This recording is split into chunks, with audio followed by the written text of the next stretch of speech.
Shalom teman-teman sekalian dimanapun berada. Kesempatan ini kita akan dengarkan penjelasan secara singkat dan sederhana dari uh, Elia Miron tentang Trinitas, yang mana hal ini selalu menjadi perdebatan. Tapi sungguh luar biasa bahwa dia menyampaikan secara sederhana dan itu masuk akal. Dan juga dia juga akan menjelaskan tentang uh, bagaimana pandangan Kristen dan Yahudi tentang Muhammad. Nah, semoga apa yang disampaikan ini sungguh bermanfaat bagi kita sekalian, mengedukasi kita supaya kita semakin tahu tentang kebenaran di dalam Yesus Kristus, bahwa kebenaran sejati itu hanya ada di dalam kekristenan. Kebenaran sejati hanya ada di dalam Yesus Kristus. Karena itu bersyukurlah Bapak Ibu sekalian yang sudah terima Yesus sebagai Tuhan dan Juru Selamat. Kita saksikan bersama-sama.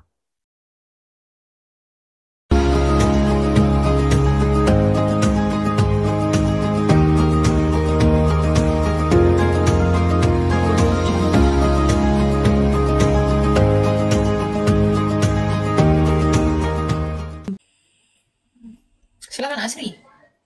Ya, halo, suara saya kedengaran? Ada. Mau tanya apa? Ya, baik. Selamat malam, Elia. Ya, malam. Ya, selamat malam semua penontonnya Elia ya. Senang sekali saya bisa bergabung.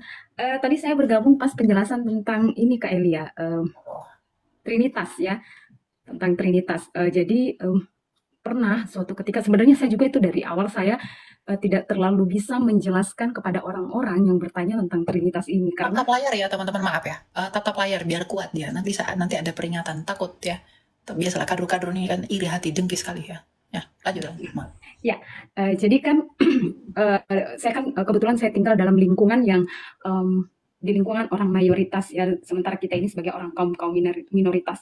Di tempat kerja pun seperti itu. Jadi bahkan dari zaman saya sekolah pun sering sekali saya mendapat pertanyaan-pertanyaan seperti itu. Tapi karena saya takut saya salah, karena saya belum paham betul bagaimana menjelaskan tentang konsep Trinitas ini, jadi saya kadang memilih untuk tidak menjelaskan dengan alasan bahwa saya bukan ahli agama, tetapi saya menjalankan menjalani kehidupan agama saya ini dengan keimanan. Dan yang saya tahu itu bahwa iman itu tidak harus saya berpikir melihat secara logika. Yang saya hanya mengimani bahwa Yesus Kristus itu adalah Tuhan dan Juru Selamat buat saya. Konsep Trinitas itu saya tidak bisa menjelaskan. Nah, tadi penjelasan dari Elia kan sudah cukup jelas ya. Mungkin kedepannya saya pun bisa menjelaskan itu kepada orang-orang yang bertanya kepada saya tentang konsep Trinitas. Tapi pernah saya melihat ada entah saya lupa entah itu di YouTube kah atau di aplikasi ini TikTok kah, atau di mana saat ada perdebatan kemudian ada yang bertanya tentang meragukan konsep Trinitas itu karena bahwa Yesus itu dengan Tuhan Allah itu adalah dua pribadi yang berbeda, karena dalam beberapa ayat dalam Alkitab itu Yesus mengatakan dia yang mengutus saya. Nah, kalimat inilah kemudian menjadi acuan bagi orang-orang yang tidak mengimani Yesus sebagai Tuhan itu, ya, yang kemudian mereka menganggap bahwa Yesus dan Tuhan ini adalah dua pribadi yang berbeda. Karena dalam beberapa kali, dalam beberapa kesempatan itu dalam Alkitab itu Yesus bilang bahwa dia yang mengutus saya, atau misalnya kepada Bapakku di surga gitu. Seolah-olah perkataan Yesus mengatakan bahwa dia dengan Allah ini adalah dua pribadi yang berbeda. Seperti itu. Sebenarnya banyak sekali yang saya mau tanyakan, cuman tadi yang melekat di otak saya cuma gitu. Mungkin lain kali saya bisa naik lagi ya. Thank you Elia. Memang betul, Yesus itu bukan sang Bapa, Bu Asri. Iya. Yesus bukan Bapa. Dan ketika mereka berkata berarti Yesus itu ada memanggil Yesus dengan Tuhan Allah itu berbeda ya. Memang berbeda. Yesus bukan sang Bapa. Tapi siapa Yesus itu? Ini nggak dikasih tahu. Yesus itu adalah firman yang di dalam Bapa. Nggak usah jauh-jauh deh. Ibu sendiri deh. Ya, ibu nih manusia nggak? Manusia. Tubuh saya manusia. Nah, kalau tubuh kamu manusia berarti pikiran kamu, firman kamu manusia nggak? Manusia. Roh kamu manusia nggak? Manusia. Apakah ada 3 manusia? Hanya 1 manusia. Apakah tubuhmu adalah firmanmu? Enggak. Apakah firmanmu adalah rohmu? Enggak. Tapi sama-sama manusia enggak? Manusia. Tapi tidak ada 3 manusia, hanya ada 1 manusia. Kenapa saya bawa analogi manusia? Dalam Kejadian 1 ayat 26, karena manusia diciptakan menurut gambar dan rupa Allah. Ya. Jadi kalau umat abad ke-7 ini, orang kawin cerai, ini mengatakan bahwa Trinitasmu itu nggak masuk akal, yang nggak masuk di akalmu. Karena kamu nggak pakai akalmu. Jangan kamu bilang karena di akalmu nggak masuk lalu nggak masuk akal. Ya memang Tuhan nggak masuk akal. Kenapa? Dia supra rasio. Ya, Ilmu pengetahuan itu ada tingkatannya, itu ada rasional, ada kontrarasional, ada suprarasional. Nah, Allah itu suprarasional, itu dia itu di atas akal, ya, tidak di dalam akal. Kalau Allah itu di dalam akal, ya tidak bisa dipahami. Ya, masa Allah bisa dipahami dengan tempurung kepala kita, gitu loh. Jadi memang Yesus itu bukan sang Bapa. Yesus itu adalah firman. Seperti begini nih, misalnya Bu Asri. Saya nggak bisa lihat nih wujud ibu ini seperti apa. Gimana sih bentuk Bu Asri ini, cantik kah atau gimana? Saya nggak tahu. Tapi saya bisa kenal Cantik ibu. Kak, iya cantik. Oh, saya tahu pasti cantik, kok pasti cantik. Saya nggak tahu nih, ibu ini nih, saya nggak lihat nih bentuknya bagaimana, itu saya nggak tahu. Tapi saya bisa mengenali ibu melalui firman-Mu yang menjadi suara di telinga saya. Saya bisa Oke. kenal Anda melalui firman-Mu yang jadi suara. Nah, Bapa itu tidak kelihatan karena Bapa itu kasih. Gimana kamu menggambar kasih? Kita nggak tahu kasih itu bagaimana. Nah, sang Bapa itu kita nggak tahu bagaimana, tapi kita bisa mengenali dia melalui firman-Nya yang jadi manusia. Gitu loh. Kalau saya percaya kepada kata-kata ibu yang menjadi suara di telinga saya, artinya saya percaya nggak sama ibu? Percaya dong. Kalau saya percaya kepada Yesus yang adalah firman Bapa yang jadi manusia, artinya saya percaya Bapa nggak? Percaya. Iya. Makanya Tuhan Yesus berkata, barang siapa yang menghormati anak, ia menghormati Bapa. Barang siapa menyangkal anak, ia menyangkal Bapa. Sama seperti kalau saya nggak percaya perkataan ibu, artinya saya nggak percaya ibu. Kalau saya percaya perkataan ibu, saya percaya ibu. Kalau saya percaya Yesus, artinya saya percaya Bapa. Karena Yesus firmannya Bapa. Tapi kalau saya menolak Yesus, artinya saya menolak Bapa. Karena Bapa kita itu nggak mungkin kelihatan. Nggak ada yang bisa melihat dia. Nggak ada yang bisa mengetahui dia itu siapa. Sang Bapa itu kita nggak tahu. Oh, Bapa itu kasih. Gimana kamu melihat kasih? Nggak tahu kita. Gitu loh. Dan rohnya Bapa. Rohnya Bapa itu hayatnya Bapa, hidupnya Bapa.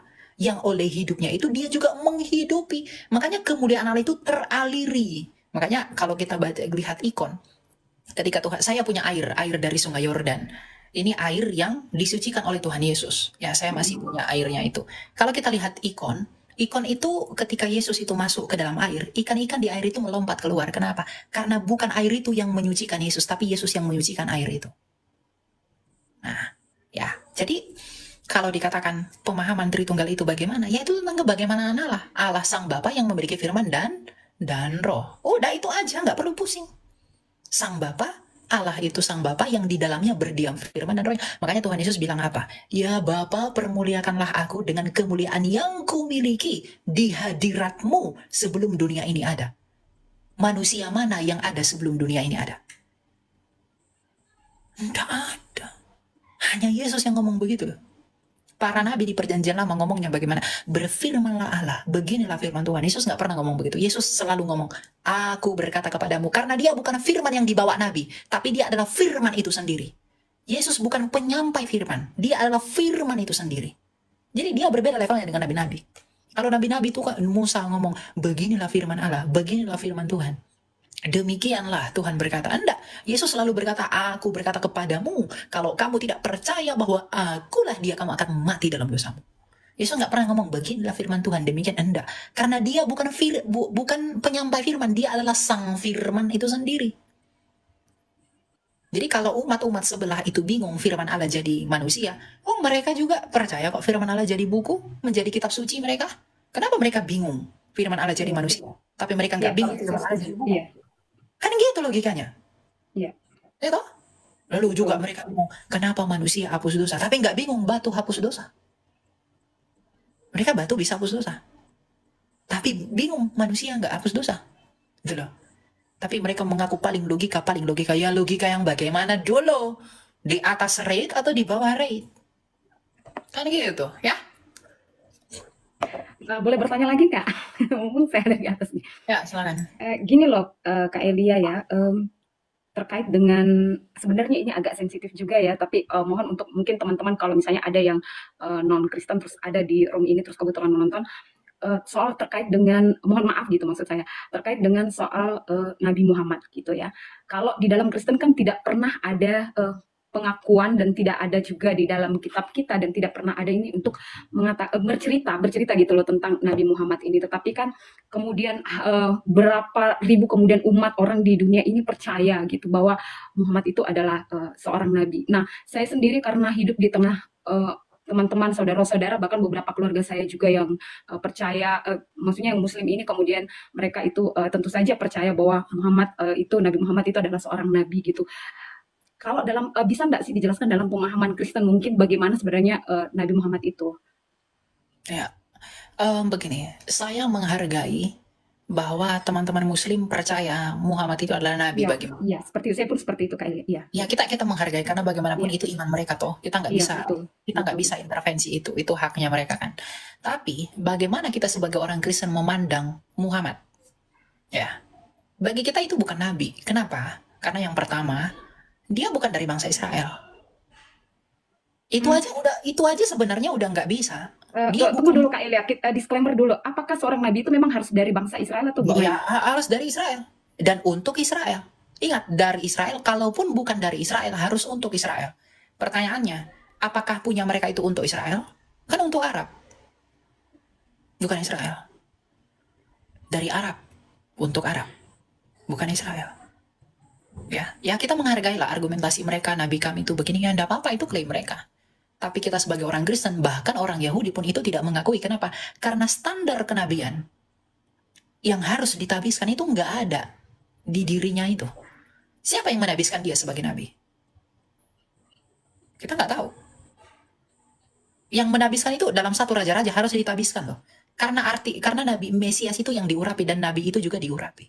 Makanya Tuhan Yesus itu sebagai Mesias itu punya tiga gelar, nabi, raja, dan imam. Karena nabi diurapi, raja diurapi, imam juga diurapi. Gitu. Jadi kita nggak, ya makanya saya selalu bilang begini, iman Kristen dengan iman Muslim itu nggak pernah bersentuhan. Berbeda sekali. Nggak ada hubungannya. Untuk itulah beberapa bulan lalu yang saya viral-viralnya itu tuh saya bilang bahwa Yesus dengan Nabi Isa itu berbeda, tidak sama. Kenapa? Karena memang kita nggak punya hubungan apapun. Oh, karena Elia di dalam kitab suci kami kan ada Isa, ada Musa, ada apa, itu semua beda. Misalnya Isanya. Ya, Isanya mereka itu ibunya siapa? Maryam. Maryam itu siapa? Saudaranya Harun. Orang apa? Orang Lewi kan? Ibunya Yesus itu siapa? Bunda Maria orang mana? Orang Yehuda. Bapaknya Eliakim. Ibunya Santa Ana. Nggak sama. Gitu. Sukunya mamanya aja udah beda. Kemudian siapa lagi mengenai Abraham? Oh, di iman kami kan Elia, Ibrahim, di iman kamu kan Abraham. Loh, pertanyaan saya, nama bapaknya Abraham di imanmu siapa? Beda dengan di iman kita. Iman Kristen dan Yahudi, bapaknya Abraham itu sepakat Terah. Di iman mereka bukan Terah nama bapak Abraham. Lalu, di mana samanya? Tapi mereka mengaku kebenaran, kita juga mengaku kebenaran. Kalau memang sama-sama mengaku kebenaran, maka alangkah dikatakan berbeda. Kalau disama-samain berdebat mulu nih terus nih berdebat, nggak habis-habis. Iya, Dan kalaupun dibawa ke ranah perdebatan, bagaimanapun saya akan katakan kekristenan itu akan menang. Kenapa? Kita punya data yang nge-backup semua. Misalnya mengenai Yesus yang tersalib, nggak ada yang bisa ngebantah datanya si Josephus itu. Nggak ada yang bisa ngebantah datanya si Cornelius Tacitus. Itu nggak ada yang bisa bantah itu. Data sejarah dari Roma yang nggak punya kepentingan dengan kekristenan pada masa itu. Nggak ada yang bisa bantah itu. Lalu kamu mau bantah itu dengan asumsi begitu. Mana datanya dia tidak tersalib? Kalau memang dia tidak tersalib, maka tidak ada kebangkitan. Kebangkitan itu dicatat Josephus. Itu data sejarah, bukan orang Kristen Josephus itu. Jadi kamu mau tuntut data sejarah dengan asumsi teologis yang datang 700 tahun setelah Yesus. Kamu pakai apa? Gitu loh.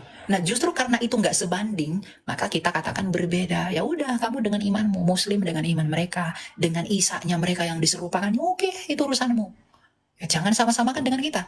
Karena kalau disama-samakan dengan kita, itu sama mereka dengan membunuh dirinya sendiri. Kenapa? Nggak punya data.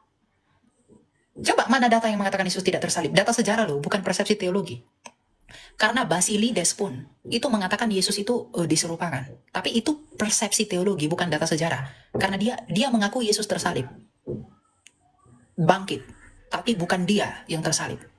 Ini berbeda lagi dengan doketisme, itu berbeda lagi dengan asumsinya mereka ini, teman-teman Muslim, kan beda.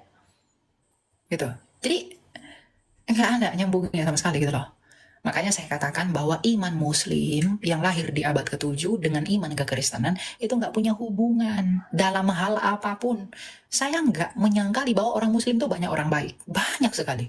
Katanya teman saya bermuslim itu banyak. Kamu pikir saya nggak punya teman Muslim kah? Banyak. Ya. Banyak mereka orang baik, ajarannya pun ada yang baik. Tetapi kalau disama-samain, teologi itu nggak bisa kompromi loh. Kebenaran Tuhan itu nggak bisa kompromi. Ya, makanya Tuhan orang Kristen dengan Tuhannya orang Islam itu beda, nggak sama. Karena Tuhannya mereka, esensi dari pengajarannya itu berbeda dengan Tuhannya Kristen dengan Yahudi. Ya, jadi kita tuh nggak ada nyambungnya dengan mereka. Makanya kalau ada orang Kristen sama Muslim itu berdebat, menyamakan apa itu? Di mana dasar persamaan itu di mana? Oh, ada tokoh-tokohnya sama. Kesamaan tokoh itu bukan kesamaan latar.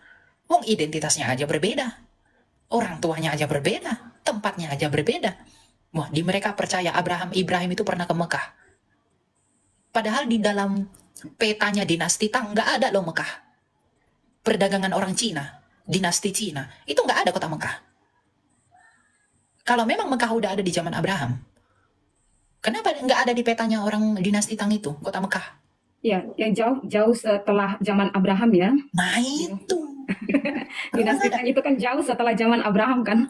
Bukan jauh setelah Abraham. Itu bukan jauh Abraham, itu setelah Abraham. Iya, Tapi setelah Abraham. kalau memang di zaman Abraham sudah ada Mekah, kenapa dinasti Cina yang setelah Abraham itu nggak nulis kota Mekah? Tapi kita kan nggak bisa ganggu itu kan iman mereka kan. Nah, kita mengatakan Abraham nggak pernah ke Mekah. Abraham itu perginya ke Mesir. Makanya dia bertemu dengan apa? Musa menuliskan dengan Firaun di sana, pembesar di sana. Ya kan? Gitu. Dan itu ternyata didukung oleh data sejarah tadi, bahwa memang ya dia nggak pernah pergi ke kota lain, dia ke Mesir doang. Ya tapi bagi mereka, oh ini kebenaran kami, silahkan imani kebenaranmu. Tapi jangan paksakan dan cocokkan dengan teologi kekristenan yang nyaris sempurna dengan data sejarah, yang lurus dengan pandangan sejarah, yang tidak kontradiksi dengan pandangan sejarah. Kan itu. Ya udah berbeda saja. Kalau kamu sama-samakan ya mohon maaf. Kamu sedang melucuti dirimu sendiri. Kenapa? Karena kamu nggak punya backupan sejarah untuk mendukung asumsimu. Coba, mana? Yang di podcastnya Dr. Richard, itu kan saya banyak dulu tuh dihujat orang. Tapi ada nggak yang menjawab apa yang saya tanyakan? Ada nggak yang buat video yang menjawab apa yang saya tanyakan? Nggak ada tuh. Saya minta, mana data sejarahnya si Nabi Isa? Nggak ada tuh yang ngasih. Mereka cuma hujat saya aja secara pribadi. Oh, Ilya itu perempuan, apa segala macam, nggak jelas dan lain-lain. Tapi nggak sediakan data. Nggak berikan apa yang Ya, Kak Eli, apa mungkin kita dengan saudara-saudara kita yang Muslim ini mungkin dalam beberapa kesamaan yang mirip-mirip gitu, yang mirip-mirip dalam tanda kutip itu membicarakan tokoh yang sama tapi dengan perspektif yang berbeda atau gimana ya? Atau memang jelas-jelas nggak ada itu perspektif berbeda tuh nggak ada. Data sejarahnya aja berbeda udah, berarti ya? data sejarahnya udah salah-salah. Jadi itu bukan tentang perspektif. Ya mungkin itu pribadi-pribadi yang lain ya. Kita hormati iman mereka. Kita hargai iman mereka. Makanya saya bilang iman Kristen dan Islam itu berbeda. Sama seperti Kristen dengan Hindu itu beda. Kristen dengan Konghucu itu beda. Nggak ada hubungannya. Mau misalnya teman-teman Muslim bilang kamu itu penyempurna, silahkan, itu iman Anda. Silahkan aja berteologi. Tapi jangan salahkan kekristenan dengan pola pikir yang kamu punya 600 tahun setelah kami ada. Yang nggak nyambung. Nggak nyambung. Kami udah ada loh. 700 tahun sebelum kalian, kami sudah ada. Masa kami dibantah? Kami kuat dengan data sejarahnya. Masa kami dibantah hanya dengan pandangan teologimu tanpa data sejarah? Masa kami dibantah dengan itu ya? Misalnya begini deh Bu, Ibu lahir, anak Ibu punya anak namanya katakanlah David. Nah, David ini punya akte lahir. David ini lahir 7 Januari 2005. Ada akte lahirnya. Tiba-tiba 700 tahun ke depan, tahun 2700 berapa, ada orang bilang, aku ini diutus Tuhan, akulah datang dari Tuhan. Si David anaknya Bu Asri itu bukan 7 Januari lahirnya, tapi 5 Februari 2008. Kamu percaya yang mana? Pastinya percaya pernyataan pertama ya, karena sudah jelas. Ada datanya, betul nggak? Kamu pegang bukti saya. Iya. Sedangkan yang itu cuma asumsi teologi doang. Nggak punya data sejarah, nggak punya berkas sejarahnya. Nah begitulah iman kita ketika dituduh Yesus itu nggak tersalib lah, Yesus itu nggak mati lah, Yesus itu di kandang domba, nggak di kandang domba. Kita punya semua datanya. Sedangkan mereka mau melucuti data itu dengan tidak ada data. Makanya tergenapilah ucapan Kainama yang berkata, bukti saya tidak ada bukti. Nah, Kainama kan bilang begitu, ya saya tidak ada bukti. Nah, digenapi karena memang tidak ada bukti. Begitu lah, karena memang tidak ada bukti. Iya Kak Elia, ini kayaknya penonton yang lain udah pada gelisah. Ini satu pertanyaan terakhir nih, tadi pernyataan Kak Elia terkait dengan bahwa Nabi itu harus dari bangsa Israel. Mungkin Kak Elia bisa menjelaskan kepada kami semua, termasuk ini kayaknya ada beberapa penonton saya, dasar Kak Elia mengeluarkan statement seperti itu, kenapa para Nabi itu harusnya dari Israel, dari bangsa Israel. Ya, dalam Mazmur 147 ayat 19-20 dikatakan bahwa begini, hukum-hukum dan ketetapannya itu diberitakan bagi Israel saja. Dan kenapa bagi Israel? Karena janji itu kan diberikan kepada Israel. Kejadian 17, keturunan Abraham. Masa Tuhan berjanji kepada Israel, tetapi dia utus nabi kepada bangsa lain itu untuk apa? Lagi pula, para nabi di dalam Nefim, kitab para nabi, itu bernubuat tentang apa? Mesias yang mereka nanti-nantikan. Mereka nggak menunggu agama yang akan datang, inilah agama yang diridhoi, agama yang disukai. Enggak. Mereka itu menginginkan Mesias.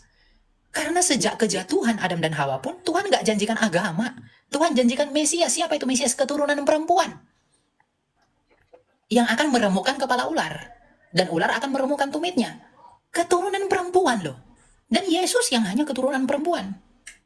Dia meremukkan kepala ular melalui apa? Kebangkitannya. Ular meremukkan tumitnya dengan apa? Menyalibkannya. Oh, saya baru tahu Kak Elia kalau maksud dari ayat dalam Kejadian itu yang pada saat Adam dan Hawa jatuh ke dalam dosa, terus ada Tuhan berfirman itu bahwa keturunanmu akan meremukkan kepala ular. Itu Yesus, itu untuk Yesus itu. Oh, di umur begini saya baru paham itu kayaknya. Ya iya, keturunan perempuan. Makanya itu disebut, frasa itu disebut dengan proto-evangelion. Proto-evangelion itu Injil pertama. Janji Tuhan yang pertama, yaitu kabar baik yang pertama. Tapi penggenapannya bukan di waktu itu juga. 2000 berapa ribu tahun setelah itu. Bukan masa itu juga. Itu. Meremukkan kepala ular itu maksudnya itu dia menginjak maut itu. Dan Yesus menginjak maut itu dengan mengalahkan maut melalui kebangkitannya. Artinya maut itu, kematian itu tidak bisa menahan Yesus lebih lama. Tapi Yesus melawan maut itu dengan kebangkitannya dan hidup kembali. Makanya dia ambil kunci kerajaan maut itu dan menang atas maut itu. Itu maksudnya. Amin. Baik, Kak Elia, terus mengenai dengan keturunan Abraham tadi kan dikatakan dasarnya ya, dasar kenapa kemudian ada pernyataan bahwa Nabi itu harus dari bangsa Israel karena itu dia tadi ya janji Tuhan kepada Abraham melalui Abraham. Nah, kalau kita berbicara bagaimana perspektif Kristen tentang keturunan Abraham yang lain itu, yang Ismail itu, iya. Ya kita nggak ada kebencian dengan Ismail, tapi bagaimanapun orang-orang yang mengatakan bahwa Ismail itu adalah Ismail itu orang-orang Muslim itu dari keturunan Ismail itu dari mana? Sumbernya dari mana? Karena kalau kita baca di dalam kitab Kejadian, bapak leluhur bangsa Arab itu adalah Yoktan. Itu bukan dari jalurnya Eber, itu jauh di atas Eber. Ya. Yoktan itu punya anak namanya Hawilah. Nanti di Kejadian 25, anak-anaknya si Ismail itu menempati tempat di daerah Hawilah, Syur sampai Hawilah. Jadi orang Arab itu hasil asimilasinya Ismail dan Yoktan. Gitu loh. Ada orang Kedar, ada orang-orang Nebayot, Nabatea, orang-orang Yetur, Iturea. Nah, itu yang Tuhan Yesus injili ketika dia melayani daerah Tirus dan Sidon. Orang Nabatea, orang-orang Iturea, ya sekitar Yordania lah gitu. Kan itu Nabatea itu loh. Nah Kedar gitu. Jadi kalau mereka mengatakan kami ini kan keturunan Ismail, kami kan ini keturunan Ismail, buktinya mana kamu keturunan Ismail? Silsilahnya mana dari Ismail? Ada enggak? Kalau nggak ada yang nggak usah berteologi, kan gitu. Klaim-klaim doang mah, anak kecil juga bisa mengklaim. Kalau nggak ada datanya, ya kamu mau ngomong apa? Kan gitu. Jadi kalau ada orang bilang mereka itu keturunan Ismail, saya nggak percaya. Kenapa? Mana silsilahnya? Nggak usah sampai ke kamu, ke nabimu aja. Mana silsilahnya? Sampai kepada Ismail. Kitab Kejadian itu udah sempurna loh, menjelaskan kedudukan keturunan Ismail dan keturunan Yoktan. Karena keturunan Yoktan pun 12 raja, bangsa Arab. Keturunan si Ismail pun 12 raja, tapi bukan untuk bangsa Arab. Karena yang dilahirkan orang Kedar, orang Iturea, orang Nabatea. Kan gitu-gitu. Ya? Oke. Makasih ya Kakak Ilya, semoga besok bisa bergabung lagi. Maaf ya teman-teman kalau kelamaan. Banyak yang protes Kak Ilya, saya harus turun. Thank you, terima kasih. Tuhan berkati ya. Oke, Tuhan berkati. Ya. Sungguh luar biasa, saudara-saudara, apa yang disampaikan ini semoga banyak orang yang dicerahkan, banyak orang yang dikuatkan, sehingga mereka akan semakin kuat di dalam Tuhan, semakin semangat dalam Tuhan, semakin sungguh-sungguh imani bahwa Yesus Kristus adalah Tuhan dan Juru Selamat. Tuhan Yesus memberkati.